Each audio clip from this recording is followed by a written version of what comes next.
Әзербайжан мен Әрмен соғысыпты, демек Совет құлайды деген.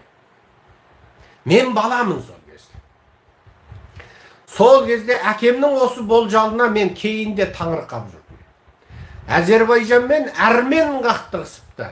Кеше радиодан тыңдадық дейді. Әрине Қытайдың мемлекеттік ұлттық радиолары емес, оның барлығы шетелдің радиолары еді. Сыбырлап отырып жолдастарым айтты. Демек, Советтің де күні көк құшатын күн алыс емес деді.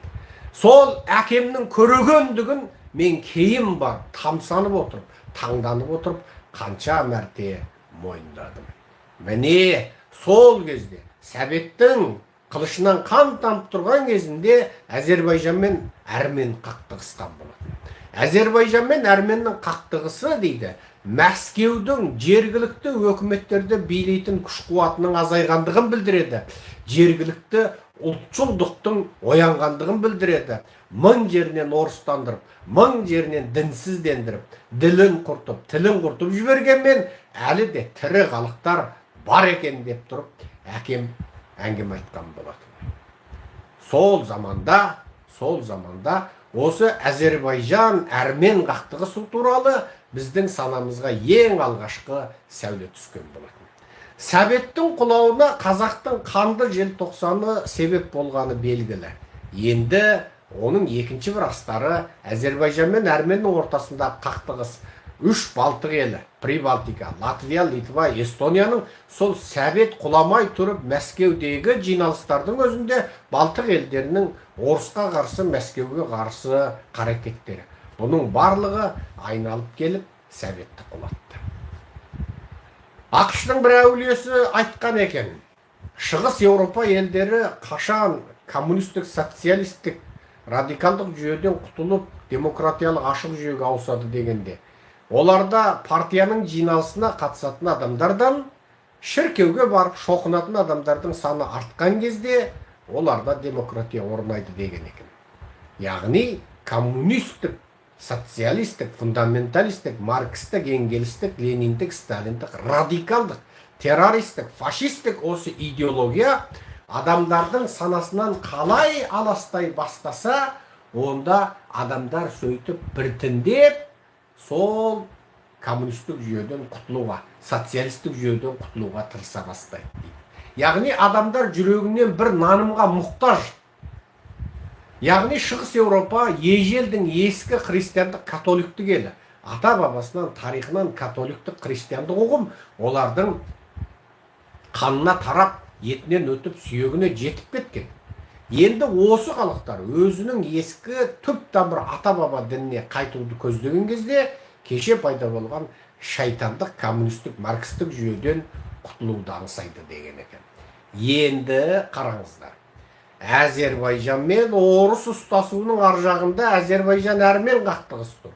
Өткенде ғана Әрменнің басшысыменен Ердоған кездескен кезде мен бір пост жазайын деп отырып, қатты шаршап, қалжырап, ұйықтап кетіпті екен. Сол постымды бүгін лекцияға айтайын. Ердоған мен Әрмен басшы кезікті. Әрменді шерменде қылған Ердоған еді.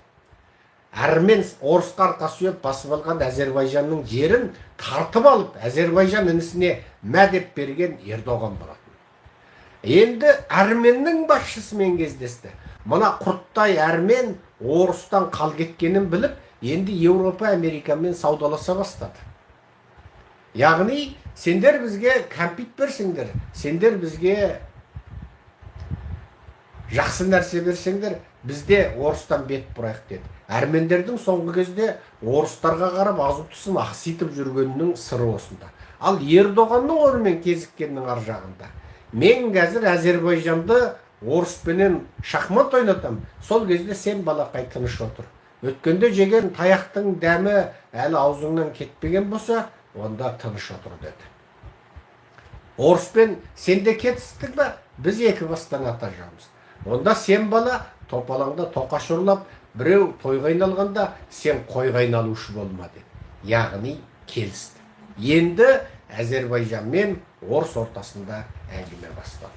Бұл сценарийдің авторы Ердоған ба? Жоқ Илхам Әлиев ба? Жоқ, есерсоқ көзі қанталап, кімге ұрынарын білмей, құтырған ит сияқты жанын жеп, өз аяғын өзі кеміріп кеткен пөтен ба? Оны бір Құдай біледі.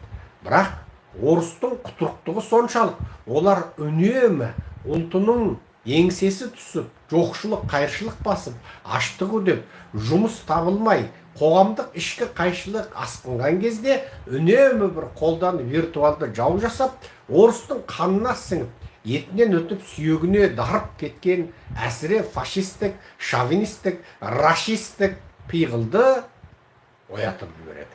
Бұл орыстардың ежелгі патшалық заманнан келе жатқан тәсілі. 77 әкесінен тартып спиртке әбден уланған. 77 әкесі түгілі 77 шешесіне дейін спиртке уланған. 1862 жылға дейін жекеменшік қатыны, жекеменшік байы болмаған. Кімнен кім туып жатқанын білмейтін. Еркегін еркек мал ретінде алатын және салатын, сататын. Әйелін ұрғашы сек малдар сияқты, аналық мал сияқты, сиыр сияқты, інген сияқты, туша ешкі сияқты саудалап, менде 100 ұрғашы құл бар, күң бар, сен соған 25 еркек құл берсеңші деп айырбастап отыратын орыстар адамзат тарихында құлдық заманнан ең соңғы рет құтылған қауым.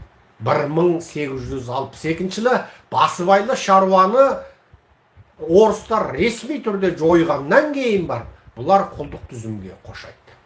Маркстің адамзаттың даму тарихы туралы бүкіл жұртты нандырған нанымы бойынша алғашқы қоғам деген миллион жылдық қоғам болыпты мыш. Оны бір Құдай біледі. Содан матриархат болыпты дейді, әйелдер күшті болыпты дейді. Содан патриархат болыпты дейді, еркектер күшті болыпты дейді. Содан еркектер заманынан кейін бірін-бірі құлдану, соғыста тұтқынға түскен қарсы тайпаның адамын құл қылып тегін еңбек істету пайда болыпты дейді. Құлдық заманнан кейін феодалдық заман болыпты. Феодалдық заманнан кейін өндіріс артқаннан кейін жаңағы капиталистік заман болыпты. Капиталистік заманда Маркстің идеологиясын іске асырып, Париж коммунасы сәтті азғантай күн өмір сүріп, сосын оны баянды қылған Лениннің қазан төңкерісі болып социализм орнапты. Енді социализмнен кейін коммунизм деген заман болады. Сенікі, менікі демей, бәрі біздікі болады дейтін ертегісі бар еді. Сол ертегіге сенсек, алғашқы қоғам құлдық қоғам, феодалдық қоғам, капиталистік қоғам, содан кейін социалистік қоғам еді.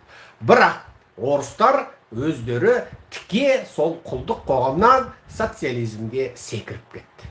Бұлар жаңағы Маркс дейтін әулиелерінің сөзі бойынша алғанда ортадағы феодалдық қоғам және капиталистік қоғам оның бәрін басқан жоқ.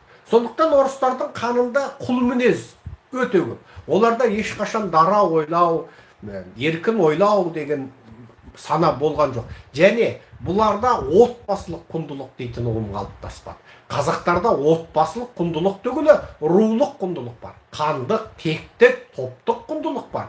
Бір атаның баласымыз дейтін құндылық бар.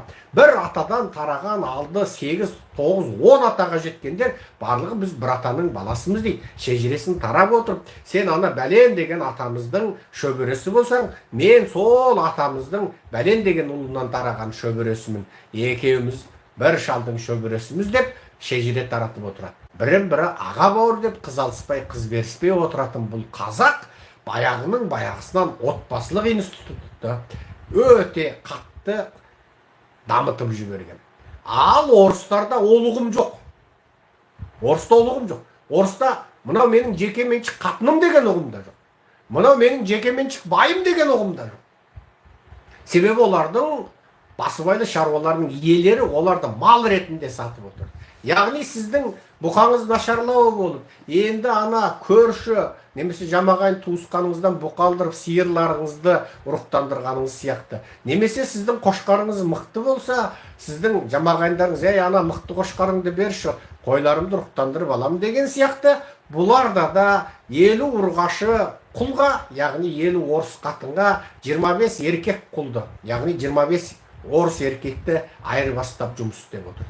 Ол 50 қатын кімнен туып қойды, кімнен баласы бар жоқ. Оның балаларын жаңа ортақ бағып отырды да, ол да жаңа 7-8-ге жұмысқа жарағанда бидай теруге жарағанда, егін егуге, мал қайыруға жарағанда, оны да сол ұрғашы еркек деп бөліп, оны да сататынын сатып, өсіретін өсіріп, құл қылып өсірді. Сондықтан бұл орыстар адамзат тарихындағы ең жауыз, ең оңбаған, ең тәкаппар, ең сасық көкірек, ең жаңағы құдайсыз сондай бір қауым болды. Яғни орыстың екі ағарманы бар. Бірі жеткілікті жезөкше болса, түнде жатарда құшақтап жататын бір сасық қатын болса, екіншісі шетін сасық отқа болса, орыстың еркегіне басқа дүниенің керегі жоқ.